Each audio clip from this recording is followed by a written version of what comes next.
যেখানে 1 কেজি আমের মূল্য 80 থেকে 100 টাকা, সেখানে 20 টাকায় কিভাবে এটা পাই? এটা যুগ যুগ ধরে আমরা খেয়ে আসছি। এগুলো তো শুধু ছোটদেরকে কিনে দেন, কিন্তু আপনি কি নিজে কখনো ট্রাই করে দেখেছেন এটা কেমন লাগে? তাই আজকে আমি নিয়ে আসলাম প্রাণ ম্যাঙ্গো জুস, সাথে একটা পাইপও আছে খাওয়ার জন্য। বিসমিল্লাহির রহমানির রহিম।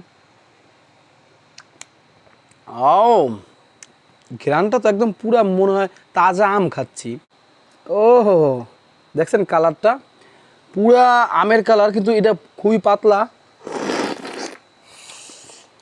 তবে আপনার কি আদৌ বিশ্বাস হয় এইটা আমের আমের জুস কি আসলে কি এরকম এরকম? এখন তো আমের সিজন না, কিন্তু আমের জুস কিভাবে পাই আমরা? কমেন্টে জানাবেন। এবার আসি, এটা যদি বলেন কতটুকু ভালো। আমার কাছে আমার কাছে জুস হিসাবে মোটামুটি ভালো লেগেছে, কিন্তু এটা যে ম্যাঙ্গো জুস এইটা আমি পুরোপুরি কনফার্ম না। তবে আমার মনে হয় এটা প্রপারলি আম দিয়ে বানানো হয় নাই।